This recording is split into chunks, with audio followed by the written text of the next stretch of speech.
Welcome back to my channel, Math and Language, and we're going to discuss accounting for special transactions, partnership liquidation, part 3 na tayo, and we are going to discuss reconstruction of information. So, I like this lesson kasi this is more on critical thinking skills. So, hindi siya yung parang lagay-lagay mo lang. Ito, gagamitin mo talaga yung mismong critical thinking skills mo para malaman kung ano yung nawawala. So, may mga algebra tayong gagamitin dito, which I really like it. Okay. So, we have six topics here. The first topic will be cash after settlement of liabilities. So, sabihin nun, nabayaran ng liabilities.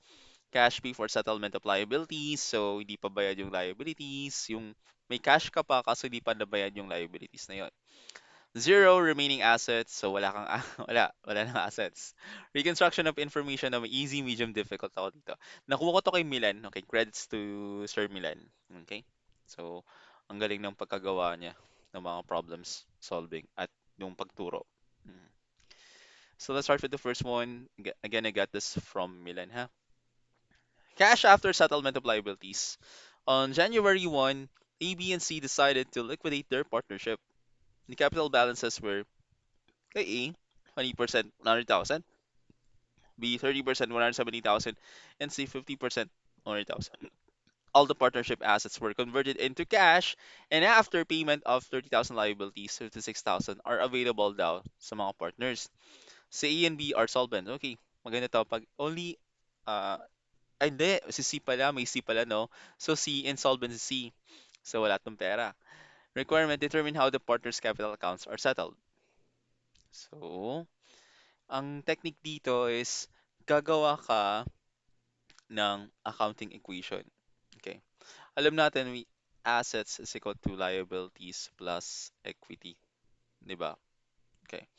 Ang assets natin dito is, ano ba yung assets dito? Ito.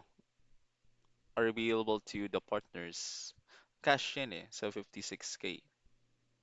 Oo, assets yan, cash eh. Equal siya sa liabilities na 30K. At yung equity natin, add mo yung mga capitals nila. 100, 270, 470 to. Okay. Kaso, ang problema pala is nakalagay dito after settlement of liabilities. So, itong 30K na to, ibig sabihin, yung nakuha yung cash, bayad na to. So, tatanggalin mo to. Blanco yan. Mm. Kasi after settlement of liabilities, nakuha yung pera na cash after mabayaran yung liabilities. So, wala na to. Oo. Ano yan. So, ang hahanapin kasi natin dito, pag ganyan, yung loss nila. Mm. So, pansin mo, 56K, eto blanco, 470K. Syempre zero na yun, di ba? Gagawa ka, a-add ka ng isa pang, ang technique dito may iba yung sa libro eh. Lagi ka ng X dito. Ito yung nawawala. So zero na to ha. Hanapin mo si X. So that will be 56K minus 470K minus zero, of course, zero din yan. Minus ko lang. Algebra yun, ba? Nilipat mo sa kapilang bakod. Mm. Equals X. Gamit ka ng calcu. Ang X, that will represent the loss. 56 minus 470, 414. So, meron tayong loss dito na 414,000. Mm. So, paano yan? Uh, lalagay natin siya dito po sa allocation of loss. Yung loss nila is, ito kasi yung X na to, ito yung balancing figure. Balancing figure siya. Ah, mhm. Ito siya. Balancing figure. Okay. So, lalagay natin dito yung 414,000. Okay? Sorry, dapat negative yan. Ngayon, bago natin i-allocate yung loss, lagyan na natin yung capital balance nila, which is 100, 170, and 200. 100,000, 170,000, and 200,000. That is 470,000. Okay. Allocation of loss, itong 414,000 na to, kukunin mo yung 20%. Yan. Okay. That's 82,800. Mm. At yung 30% niyan, that's 124,200. At yung 50% nito, that's 207,000. Okay? So, ito yung ginagawa natin palagi sa mga previous lesson. So, ito second nature na sa inyo to. Ito lang yung bago dito eh. Yung counting equation, ang technique dito, iba yung sa libro gumawa ako ng sarili kong solution. Lagi ka lang ng x dito, ito yung magiging loss. Okay, kasi ito yung magiging balancing figure natin. Okay, iba yung nasa libro, kay Milan, may gumawa lang ako ng konting ibang approach para hanapin yung loss. Ito yun eh, allocation of loss, ito gagawin mo. Lagi mo yung assets, liabilities, equity, lagi ka ng x dito, ito yung loss. Okay, total niyan. So, total na tayo. 100,000 minus mo ng 8,800, 17,200. Ito, gamit ka na ng calcu. 170,000 minus 124, 45,800. At ito, negative 7,000 to. Dahil si daw ay insolvent, hindi makakapag-contribute si C. Hindi na mismo makakapag-contribute si C. Hindi naman siya makakapag-abono. So, itong 7,000 na to, para maging zero yan. Para maging zero. Saluhin yan ng mga partners. Okay. So, paano natin gagawin yan? May 20%, 30%. Ito, sa mga previous video ko, tinuro ko paano kunin to. Kay A ay 20%, kay B ay 30%. Add mo yan, 50%, di ba? Gagawin mo, si A, lagyan mo si A dyan. 20% hati niya, di ba? O lagyan mo na ng 20. Tapos, over mo siya ng 50. Kay B naman, 30 yung ano niya, di ba? Original. Over mo din siya ng 50. At pag kinuha mo yan, 20 over 50, that's 40%. At ito magiging 60% to. Doon mo na kukunin yung 40% and 60% ng 7,000. Okay. 7,000 times mo ng 0.428.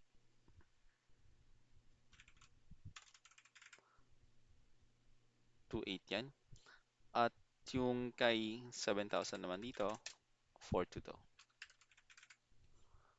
Okay. May nag-chat. Alright, so, syempre negative pala to.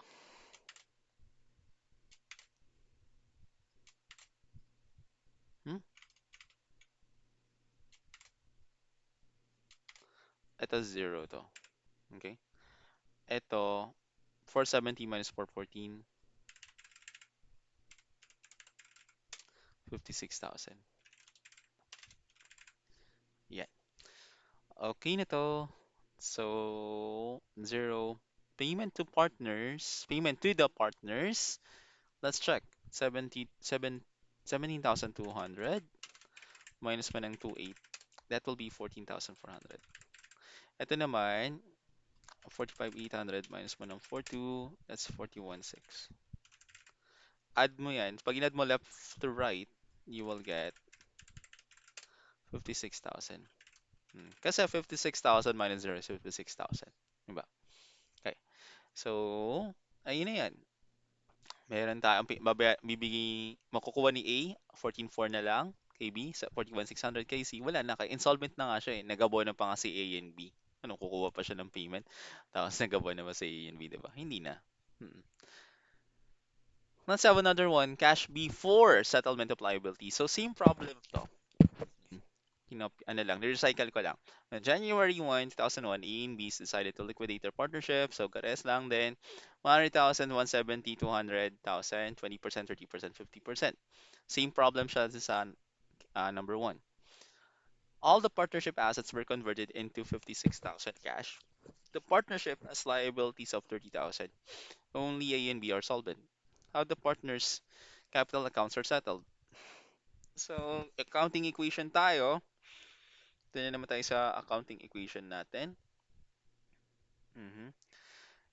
Assets is equal to liabilities plus equity.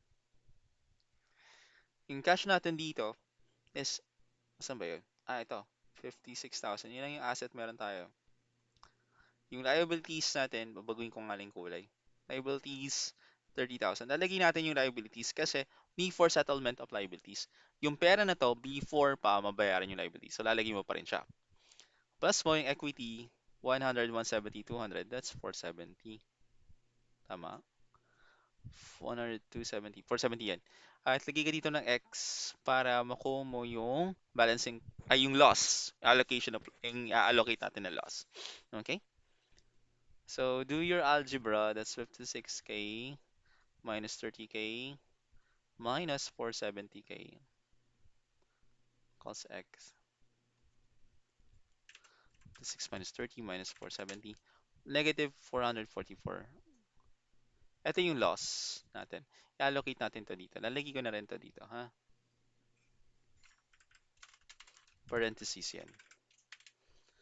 Lagay mo muna yung capital balances, 100, 170, and 200.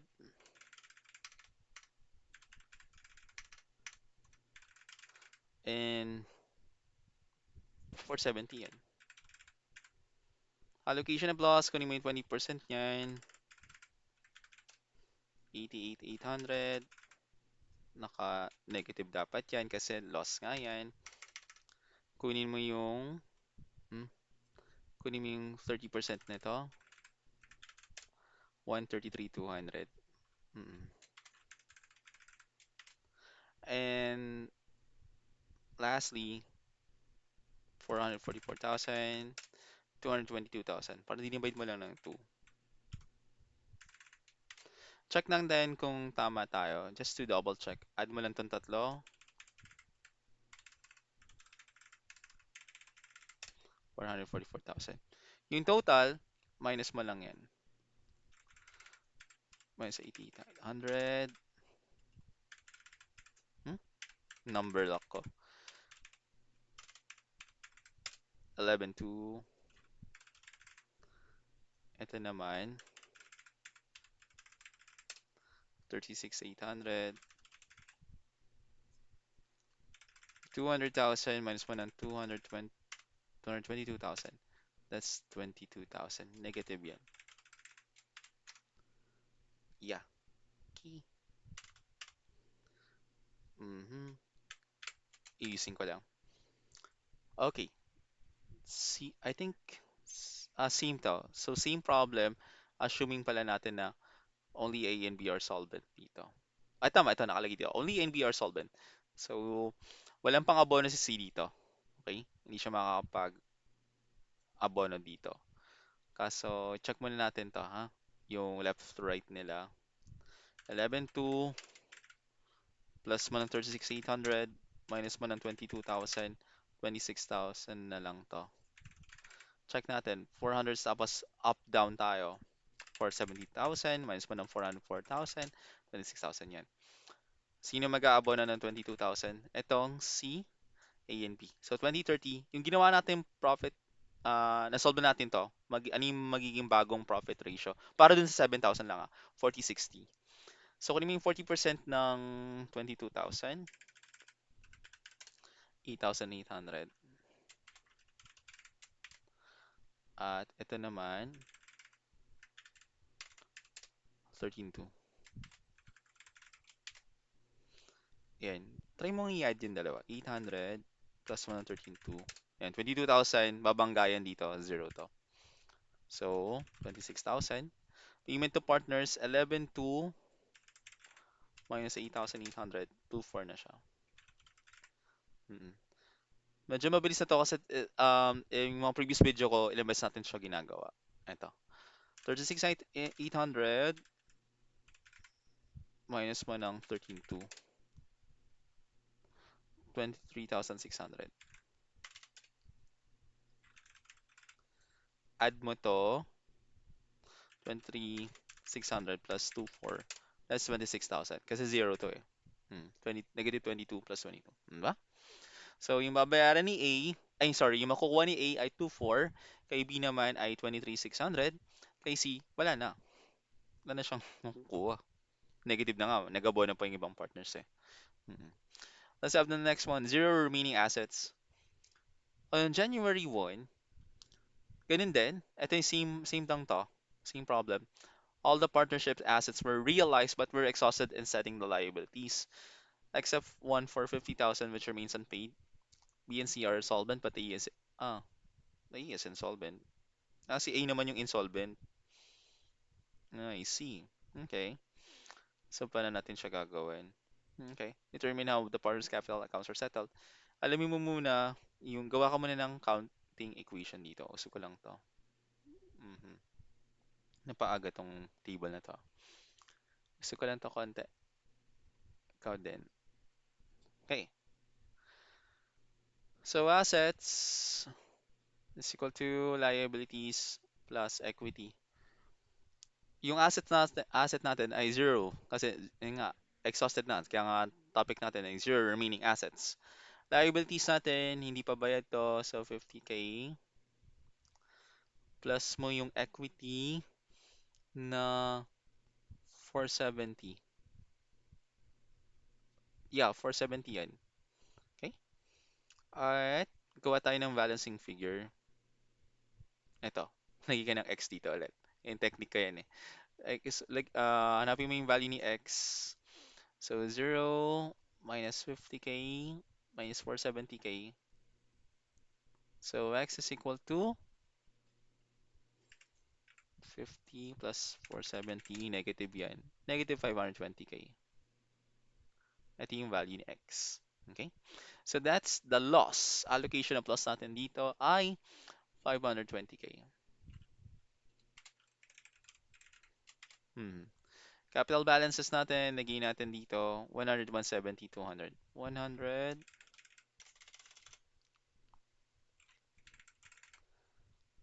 170, 200.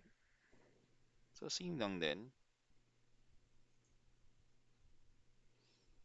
Yeah, same lang din siya. So pag inad mo yan, 470. Mga 470,000. Hmm. So allocation of loss, kunin mo yung 20% nito, 104,000. Yan, i-ano mo to. Kunin mo yung 30% nito, 156,000. At yung 50% niyan,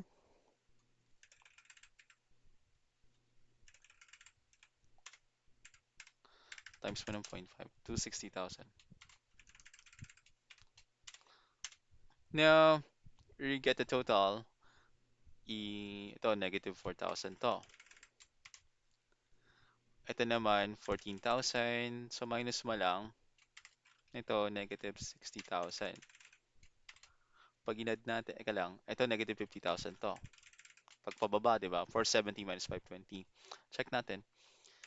4,000 na negative, plus mo ng 14,000, minus mo ng 60,000, negative 50,000.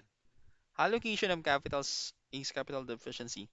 So, kailangan, di makakapag-abono si A. A is insolvent. So, mag-aabono si B and C dito. Sasaluhin nila. Kung 30-50 yan, so gagawin natin, ito, B is 30, C is 50. Tapos, total yan 80, di ba?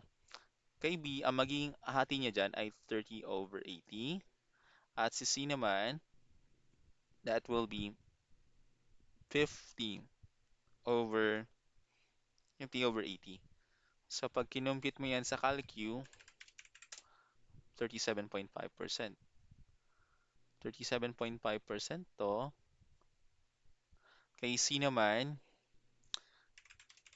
that's 62.5%. Okay. Kunin mo yung 37.5% ng 4,000. 0.375. 1.5 to. So, babawasan natin ng 1.5 yung capital, yung makukuha ni B. At syempre, kung 1.5 yan, 2.5 na to. Kasi 4,000 eh. Kaso pakita ko na lang din. 4,000 times mo ng 62.5%, 2.5. At pag ginad mo lahat yan, 0 yan. Total nito, ito 0 din to. Yan. Kasi negative 4,000 plus 4,000, zero. Ito naman, 14,000 minus mo ng 1,500, 12,500 na to. 60,000, negative 60,000 minus 2,500. That is negative 62,500. Ito naman, mm, that's negative 50,000. At pag chinek mo naman meron kang positive 12,500, minus mo ng 62,500, negative 50,000. At mapapansin mo, sino ba ang solvent? B and C are solvent but A is insolvent. So, dahil solvent si C, aabonohan niya na lang through his personal wallet. Hmm.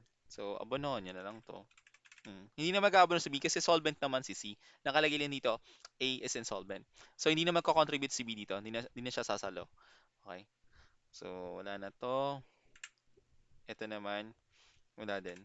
Personal, ano to personal funds ni C yan. Okay? So, magdadagdag siya dito ng 62,500. Okay? So, payment to partner, wala na to. Si B may makukuha pang 12,500 at ito, wala na rin. And this one is 12,500. Hmm. Let's have the fourth one. Gusto ko lang to konti. On January 1, 2001, A and B liquidated their partnership. The capital balances were A 60%, 90,000, and B, dalawa lang meron tayo. And B 40%, 200,000. Before liquidation daw, the partnership had 20,000 cash and 30,000 liabilities. The partnership incurred loss of 120,000 on the sale of non-cash assets.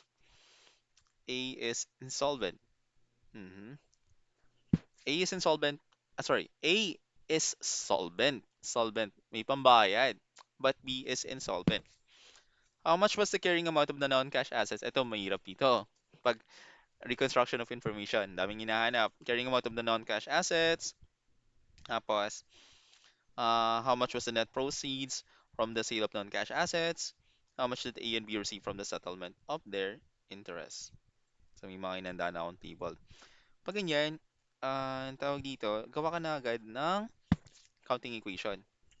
So, sa assets is equal to liabilities plus mo ng equity. So, may cash tayo dito. Alam ko may nabasa akong cash Napin ko nga lang. Ito, 20,000 peso cash. 20K. Kaso tandaan mo, may non-cash assets. So, lagi ko man yung question mark dito. Tapos, liabilities natin meron 30,000. At partners capital natin, ilan ba yan? 100, 200. Ito, 100, 200. So, 300K equity. Ano yung dito? Non-cash asset. Makikita mo, kung isa lang naman yung nawawala, pag samahin mo yan, that's 330K. Diba? Ito ay 20K plus mo ng X. Si X yung nawawala. Para mahanap si X, lipat mo tong 20K sa kabila. Yan, basic algebra. That's 310K. So, itong question mark ito yung non-cash asset. Kasi dalawa lang naman yung asset non-cash or cash. So, 310 na yung non-cash assets natin. 310 na to. Okay. Dali lang yung letter A, no? Okay. Next one, net proceeds natin. Okay. Alam natin may formula na ganito, di ba? Ilan ba sa tingin daw ginagawa? Net proceeds minus mo ng carrying amount of non-cash assets, makukuha mo yung loss on sale. Mostly kasi negative kaya nilagay kong loss on sale. Mm-mm. Ngayon, nakalagay naman sa problem na, may nakalagay ba dito sa problem? 20 cash, ayan the partnership incurred loss of 120,000 on the sale of non-cash assets. So, nalugi daw sila ng 120,000. Nalagay ko dito yung 120,000 ha. At carrying amount daw na non-cash assets ay 310. Ito yung kakahanap lang natin. At alam natin, di ba, ito, net proceeds minus carrying amount is loss on sale. Paano mo hahanapin to? So it's like this Algebra na lang natin. Or i-squeeze mo siya in accounting terms. X minus 310 is equal to negative 120K. Paano mo hanapin ng X? X is equal to negative 120K. Negative 120K. Pa-plus mo siya ng 310K. and x is equal to, okay, 120 negative plus ka ng 310. 190. So, 190,000 to. At pag chinek mo naman 190,000 yung net proceeds mo. Tapos, minus ka ng 310,000. Negative 120. Or, ulitin ko lang, net proceeds, ito yung magkano yung nakuha mo sa pagbenta mo ng mga non-cash assets. Ang original na presyo ng non-cash assets ay 310,000. Kaso nakuha mo lang 190. So, lugi ka ng 120,000. Okay? So, pag naanap mo na yan, so alam na natin, letter B, how much is net proceeds? 190K dito. How much did A and B receive from the settlement of their interest? Ito, gagawa na tayo na table. So, capital balance before liquidation, kunin mo lang yung mismong capital nila, 100, 200.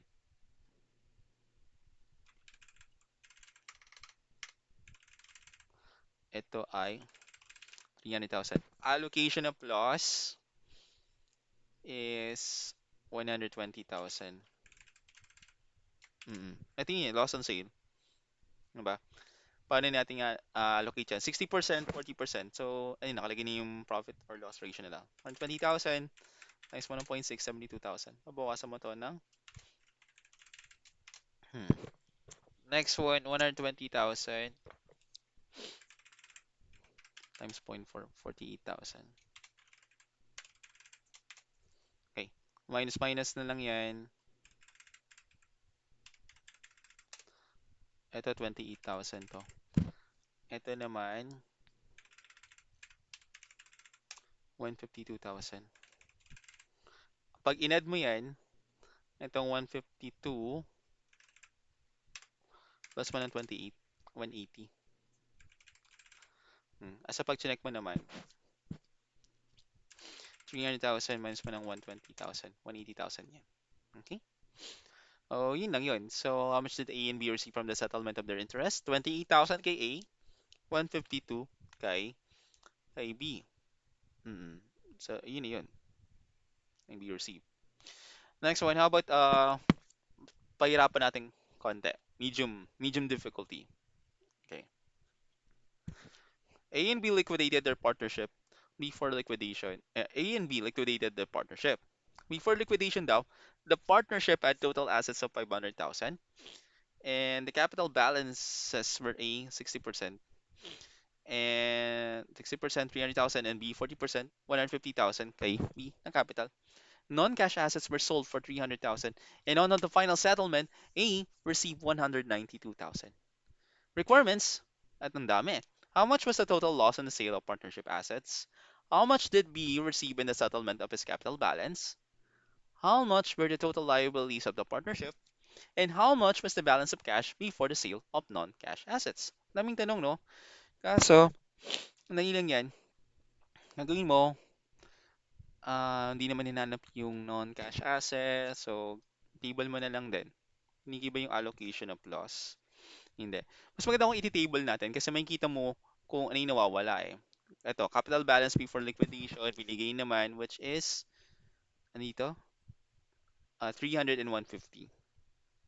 Hmm.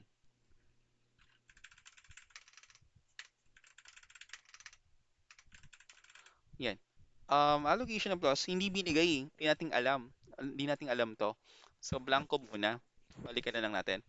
Amounts received by partners, may nakuha ba si ano? Nakalagay dito. Si A nakakuha ng 192,000. Mm. So, dito pa lang, may masasagot tayo dito. Okay, so copying ko lang ulit to. Ito, 192. Ano kaya itong sagot dito sa allocation of loss? Alam natin, itong capital before liquidation, ma-minus mo sa allocation of loss, ito makukuha mo. So, anong number ilalagay mo dito? 300,000 minus x is equal to 192. So, gawin mo, 300,000 minus 192,000, 108,000 to. Lagi ko dito, 108,000. Kasi di ba palagi natin siya ginagawa? Ito yun, no? Ito, minus dito, ito yung sagot. So, anong number, ito, mamayos mo sa anong number, maging ito. So, 180,000. Makes sense. 300,000 minus 180,000, 192,000. Diba? Ngayon, yung allocation of loss, dahil 60% ang hati nito ni A, itong 108,000, di-divide mo ng 0.6. 180,000 tong yung mismong allocation of loss. Lagyan ko lang ng parentheses. Paano nangyari yun, sir? Tingnan mo, oh. Kung di ba, ang ginagawa natin palagi sa allocation ng loss, pinaghahatian nila yan, di ba? So, 122,000 times 0.6, 0.4. Hati sila, di ba? So, nakuha mo yung hati, di-divide mo lang, babalik rin mo lang. At pag chinek mo naman, itong 180,000 na to, 108,000 yan. So, dahil nakuha mo na to, makukuha mo na rin tong isa. 180,000 times 0.4, 72,000 to. Okay? Okay niyan, di ba? So, ang next na gagawin natin is we're going to check pa. Ano pa yung pwede natin makuha dito? Balik, copy paste lang natin yung capital before liquidation, which is nasa taas naman. Yan. Ito, minus mo na lang to. 150,000 minus mo ng 72,000. That's 78,000. Okay? 450 to 70,000 to. Okay? Ngayon, ayan, nasagutan na pala natin. Hmm. Hindi ko na pala kailangan tong extra. Eto, nalagay ko na eh. Excuse for the other missing amounts. Ay, nasagutan na natin. So, no need na to, ha? No need na tong part na to. Mm-mm. Another mga requirement natin, sorry, how much of the total loss on the sale of partnership assets? Ang sagot dyan ay 180,000 po. 180,000. How much did B receive in the settlement of his capital balance? Ito, 78,000. Di ba maganda pag tinitable? Makikita mo lahat eh. How much were the total liabilities of the partnership? O nga pala, paano pala yung ah, total liabilities ng partnership? Hmm. So, assets natin ay, total assets of 500,000. A is equal to liabilities plus equity. So, 500K ito, yung total assets. Liabilities natin nawawala. X muna yan. At capital na A and B, 300, 150. So, 450. Diba? So, liabilities natin ay 50. Ayun, no, lipat mo lang to. Ano yung number, pag, etong 450, anong i-add mo, nung number i-add mo para maging 500K? Edi 50K. Diba? 50K yan. So, 50,000 to. How much was the balance of cash before the sale of non-cash assets? Ito yun. So, ito yung sa checking natin palagi, di ba? Ito yung checking natin ginagawa. Mm. Beginning balance of cash natin ay hindi nilagay. Wala dito, di ba? What's the balance of cash before? Oh, wala dito. So, ito yung hanapin natin. Lagyan na natin to si X. Net proceeds from sale of non-cash assets. Nilagay ba dito yung net proceeds of non-cash assets were sold for 300,000? Yes, ito. 300,000. Ito yun. Mhm. Tingin mo to outside creditors. Ito yung liabilities. To 50K to. At alam natin minus to. Cash available for distribution to the partners. That will be ito. Ito, 270,000. Yung buo. 270,000. Okay, so basic algebra lang yan. So, X yan. Plus ka dito. Minus ka ng 50K. Equal 270K. There are two methods naman eh. You can do the squeeze method. So, that will be X is equal to 270K minus ka ng 300K plus ka ng 50K. 270 minus 1 and 300 plus ka ng 50, 20 mil. So, this one is 20 mil. Okay. At check mo naman ulit. 20,000 yung beginning balance mo, nagkaroon ka ng net proceeds from sale of non-cash asset, at nagbayad ka ng liabilities na 50,000. At yung cash available for distribution to the partners. Okay. Last one natin, yung pinakamahirap. A and B with P&L ratio of 60/40 liquidated the partnership. After all the non-cash assets were sold for 190,000 and all the 30,000 liabilities were settled. The partners had 180,000 to distribute among themselves. Si A daw received 28,000 in settlement of his 100,000 capital balance. How much were the total assets before the liquidation? How much was the capital balance at before the liquidation? How much did B receive in the final settlement? Daming tanong, no? So, pwede kang gumawa ng accounting equation. At mapapansin mo, wala tayong cash. At di din natin alam kung ano yung magkano yung carrying amount ng non-cash asset. Kaso, binigay naman yung liabilities. Binigay nga ba? Yes, binigay po yung liabilities dito. Ayun, no? 30,000 liabilities. Mm. Okay, hindi natin dito 30,000. Ito naman ay binigay yung capital. Ah, you receive 20,000 settlement of his 100,000 capital balance. 100,000 daw yung capital niya. Kay B, hindi binigay. So, yung ka nandito question mark. Question mark yan. You can compute for the balance of cash.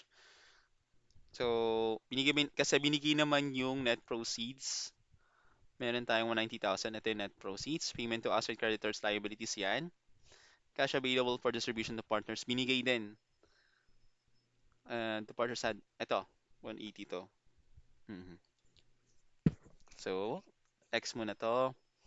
Net proceeds natin ay 190,000. Payment to asset creditors 30,000. Cash available for distribution daw ay 180,000. Negative to ha. So kung pagbaliktad ka, babaliktad mo lang yung operation.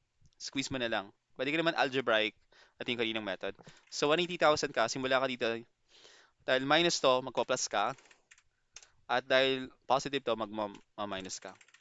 20,000 to. Yeah. Check mo naman. Pwede mo naman i-check. So beginning balance mo 20,000. Net proceeds 190,000. Minus ka ng 30,000. 180,000. So alam na natin yung beginning balance of cash ay 20,000. Di ba? Kasi di pa natin alam yung dalawa eh. So di natin makahanap yan. Mamaya pa. Gawa ka na ng table ulit. Capital balance before liquidation. Capital balance kay A, lagi ko dito 100,000. Tapos dito, amounts received by partners. Na-receive niya is 28,000. Nakalagay dito. Ayun o. Kasi dito wala pa, di pa natin alam. Kaso, pwede nating mahanap tong allocation of loss. So, compute for the balance. Ito, yan. So, this one will be 72,000. Mm-mm. Paano nangyari yun? Anong number? Itong 100,000, mamayos mo sa anong number para maging 28,000, which is 72. At yung allocation of loss, kung 72,000 yung hati ni A dyan, 60% daw, di-divide mo ng 0.6. 72,000, 120,000 to. Kasi, sorry, negative dapat yan. Iusin ko lang. Yan. Kasi itong 120,000, kung ang allocation ng plus mo, 122,000 para sa partners. Paghahatian nila yun, di ba? So, 120,000 times 0.6. Nag-times ako. Kaya gagawin mo dito, i-divide mo siya. Hmm. Ngayon, itong 120,000, multiply mo ng 40%, 48,000 to. Okay. Di ba? Medyo okay na ba tayo? At least nabawasan ko yung mga hanapin. Paano naman natin hanapin yung iba pa? Okay. We can have another one. Alam natin yung net proceeds natin ay, magkano yung net proceeds na nakuha natin doon? 190,000. Ito pa isa pang formula na alam natin. Yung loss on sale natin, 120,000 to. Malalaman natin yung carrying amount of non-cash asset. Ano yung number, maminus mo sa ano para mag-negative siya ng 190. So, algebra na lang, pwede mong gawin ganito. Minus x is equal to negative 120 x. Ay, sorry, 120, di ba? So, negative x is equal to negative 120 minus 190. Negative x is equal to negative 310. So, x is equal to 310. To 310,000 to. Alam natin na ito daw ay 310,000. Yung carrying amount now ng non-cash assets ay 310,000. Pwede na, alam na natin to. Yan. Ano napapansin mo? Ay, lagay ko na lang ulit. 20,000 to. Ito, 310,000. Liabilities natin ay 30. So, kailangan mo talaga soloyin yung mga pro forma para, mga formula para mahanap yung mga nawawala. 100,000 yung capital. Dito pa lang malalaman natin kung ano yung capital ni B. Paano nahanapin yan? Add mo itong dalawa, tas 330. Ito naman, 130 plus mo ng X. Ano yung X na yan? X is equal to, lipat mo yung 130, that's 200. So capital ni B ay 200,000. Makes sense. Add mo itong dalawa, 330. Ay, 200 plus 100, 300 plus 30, 330. Ito din, 330. So equal. So lagay mo na lahat yung mga kailangan. So 100,000 to. Ito ay 72,000. Copy paste lang to ha. 48,000.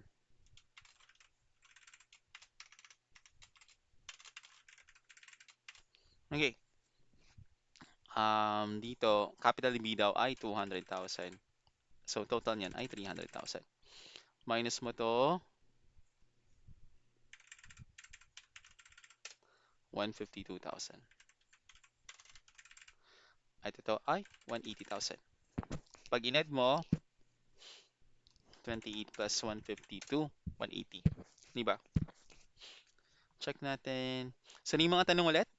How much were the total assets before the liquidation? Total assets, edi add mo tong dalawa. Yung cash pati non-cash. That's just 330. So, 330 to. 330,000. How much was the capital balance of B before the liquidation? Nasagot natin yan, which is 200,000. Ito. You know. How much did B receive in the final settlement? Nakakuha na lang siya ng 152,000. Mhm. Yes. So, ayun yung ganyan mag-solve pag reconstructure of information. This one is a really fun lesson kasi more on critical thinking skills na siya. So, technique dito, alamin mo yung mga pro forma. Para pag may nawawala, lagi mo lang yung pro forma, mahanap mo yung kailangan hanapin. At syempre, yung accounting equation din. So, this is the end of the lesson on partnership liquidation part. Ano tong part na to? Part 3 na tayo. Reconstruction of information. Next will be like drawing of accounts na. Another one. So malayo, matagal pa bago matapos ng liquidation. Another ilang topics pa tayo. Or ilang videos pa. Okay.